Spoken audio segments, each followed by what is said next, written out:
Hi everyone and welcome back to my channel. In today's video, for this week, I'm going to talk to you about an autobiography. This is the autobiography of Jelena Dokic, a retired tennis player representing Australia and Yugoslavia for some time. Please be advised, there are going to be some harsh stories. It's going to be a difficult topic because this is about Dokic's book. It's called Unbreakable. If you're a diehard tennis fan, you might have read it. If not, I'm not going to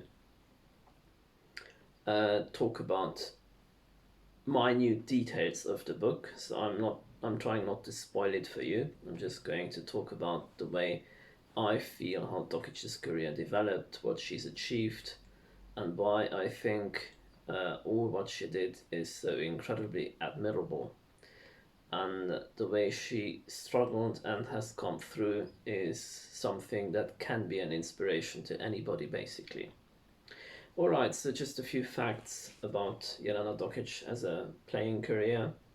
So she's born in 1983 in Osijek, that used to be part of Yugoslavia, today it's Serbia.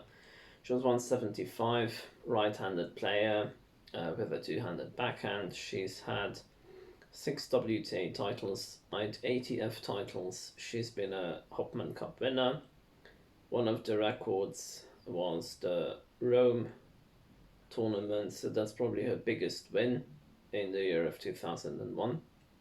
Grand Slams wise, best results: Australian Open quarterfinal in 2009, French Open quarter in 2002, Wimbledon semi in 2000, and US Open fourth round was the best in 2000 and 2001. And as a doubles player, she's reached the 2001 French Open final once.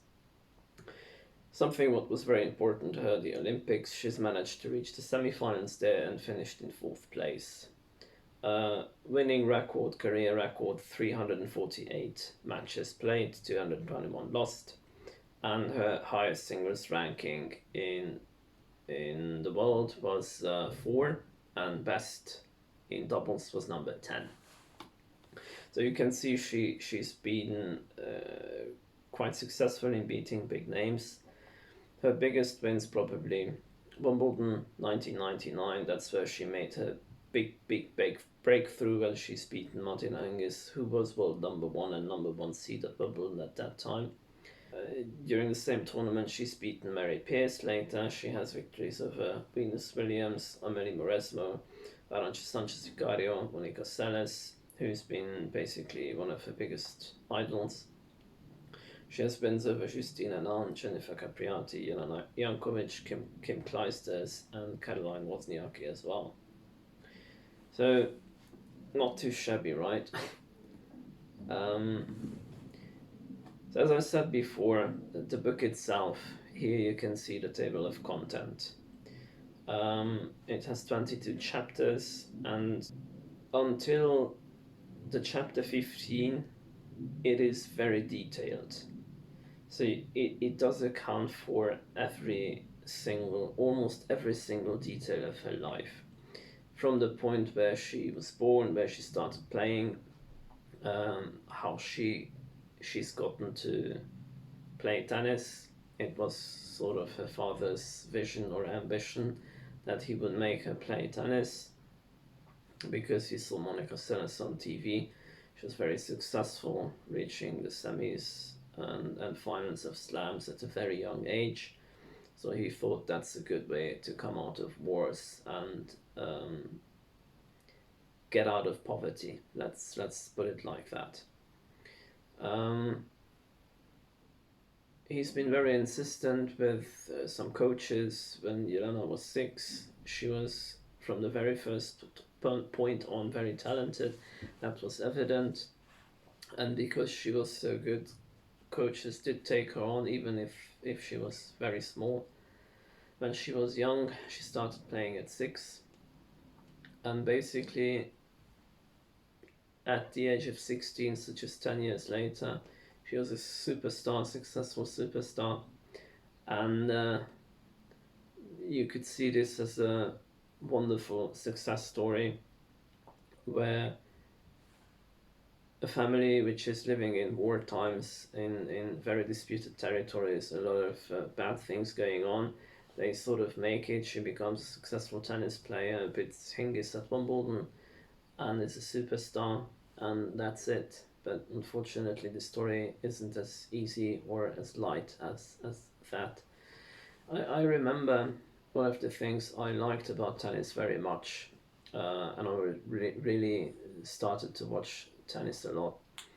Um, that was in 1995 when I saw the Davis Cup final between the United States and Russia. Uh, one of the players who played for the US in the 1995 final, which was held in Russia, by the way, and it was played on clay, was Pete Sampras. So he's won both his singles matches and the doubles match alongside Todd Martin back then. But my point, what I'm trying to make is, I saw Sampras play Chesnokov in the first match on Friday. It was a slugfest. It was 5 sets. It was grueling. And Sampras himself talks about that moment being a very strange moment and interesting feeling, because after he won the match in the marathon 5 sets, he collapsed. He was brought off court, and he got an IV for the first time. And he was talking about it, how strange of a feeling, or how weird it was that he was feeling really so bad and he was almost like dead. And then the IV came, and the stuff they gave him really made him feel great again and feel good again. So I was thinking, okay, you have to be somebody who loves doing what you do if you, by your own volition, let's put it like that, of your own volition, you go and you suffer on court for 4 or 5 hours. And Sampras didn't particularly like playing on clay. He was playing for the US team. It was in Russia. It was prestige. It was anything you can think of when you play for your country. And he gave it all. He gave it his all, and that was of his own choosing, his own volition. And you have to love, if you do something like that, you just have to love tennis. He had to love tennis. He had to love what he was doing. Otherwise, he wouldn't have done it. And I think there are two really big determining factors in life to do something. The first is if you love something so badly that you are able to collapse physically and mentally, and you still keep going. And the other one is fear. When you're so afraid for your life or somebody else's life who you love, that you get in a situation where you just don't think, you just act and do things you wouldn't normally do because you're so incredibly afraid. And these are very important and very strong motivators for anybody. So unfortunately, in Jelena Dokic's career and playing life, there was a very, very big factor of fear. It wasn't just a simple fear of losing, a fear of being humiliated, because if she would have thought, okay, it's bad and humiliating to lose a tennis match. It was more the fear of her father, who was keeping her afraid most of the time. Fortunately for her, she liked tennis. She loved it, actually. So imagine a young child who really likes and loves to play tennis, but on the other hand, she's being sort of forced into wanting to never give up, because if she doesn't play well, or maybe the opponent is stronger, more experienced, or bigger, or better, or whatever, then she's gonna lose. And if she's gonna lose, she's gonna get beaten up by her father. So that's a motive which is throughout and constantly in that book. I think we have to understand that her father, and Dokic talks about this in the beginning of the book, that um, her father was not somebody who was particularly liked or loved by his own mother. And his father, although he loved him, apparently was an alcoholic. So that's normally not a very good combination of growing up, is it? But nonetheless, um, that's not an excuse to beat up your family later on when you're older. He had, or he developed a particular fear. He developed a particular way of wanting to control things, and he thought he has to control his daughter all the time, and the best way of doing it is by um, keeping her in fear all the time. And Dokic also talks about the fact that they had an opportunity to go to Germany to train, and they didn't get the visa, and then they decided to leave for Australia. And in the first few years, it was particularly difficult because they didn't speak English at first, of course, they didn't have a job. So it was very difficult to adapt, and that can be an aggravating factor if you consider you're stressed out, you wanting to succeed. I'm especially now talking about the father, and he didn't really see the finishing line. He didn't see the possibility for success. So that must have been very stressful for him and on him. He also started drinking, and if you've been around for some time, you've probably read the press, and there were incidents where Jelena Dokic's father made a scene at Wimbledon or at the US Open. That's all detailed in the book as well. So, anyway, what I'm trying to say is that her father was under great pressure. In part, that was a pressure induced on himself by himself. Uh, Jelena Dokic was hoping that, okay, if she wins and if she's going to be successful, if the money is going to come in, if she's going to win more and more and more, then that's going to be fine. She can fix it, and she can basically help her family, her father, herself. But the problem wasn't anymore with the fact that she wasn't winning enough, because come on, she's earned millions of dollars basically, and she has given millions of dollars to her father. But the man was just the way he was, and there was nothing on this planet that she could have done to make this stop. And then at some point she realized that it was probably the best thing to leave.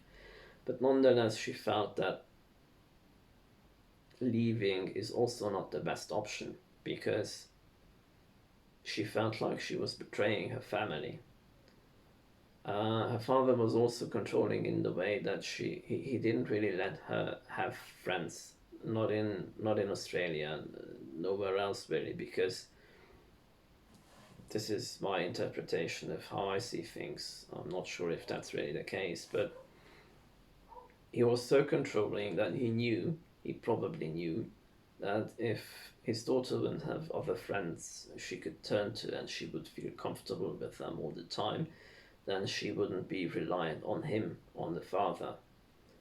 And he made her to say terrible things in press conferences many times, which she wasn't really feeling particularly good about.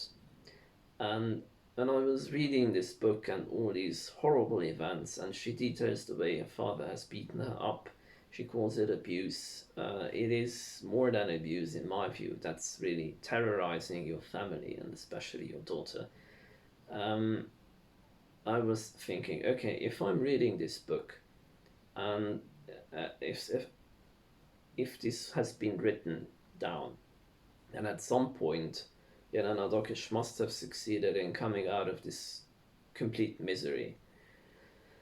And that was the only thing that kept me really, kept my hopes alive, that when I'm going to end the book and I'm going to finish the book, it's going to have a more positive outlook. And in the end, it did.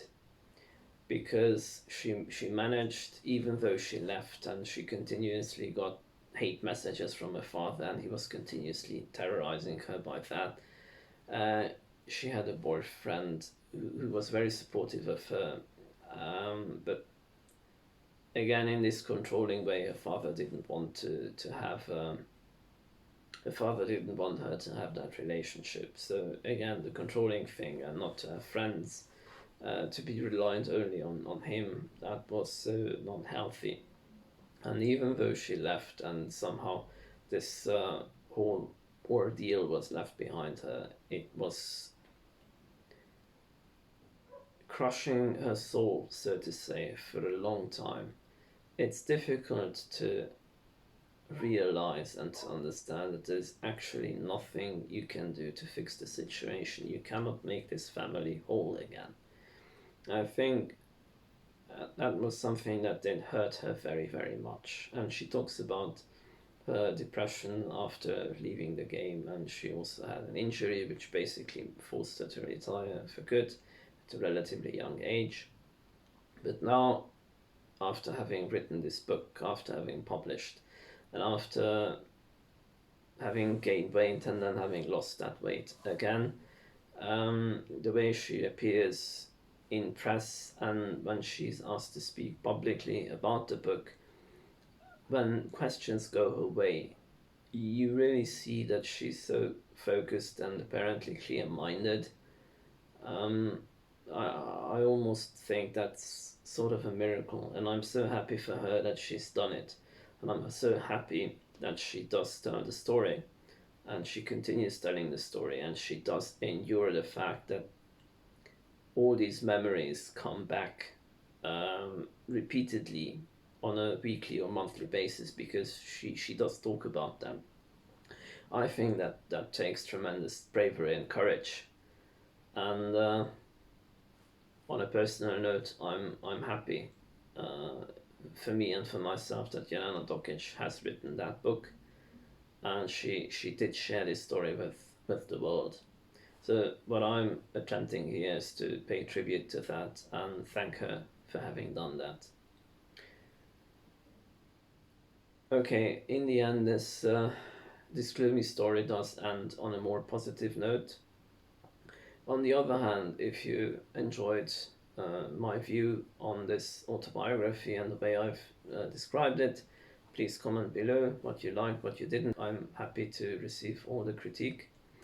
And in case you're interested in other biographies from tennis players, I've read quite a few of them. Sampras, Agassi, John Newcomb, Billie Jean King, Maria Sharapova, Michael Chang, Ken Rosewell. So if one of them would be interesting for you and you would like a review from me on that one, then please also comment below. In case you haven't already subscribed, please subscribe since I'm going to release weekly tennis videos. I hope you enjoyed and see you next time.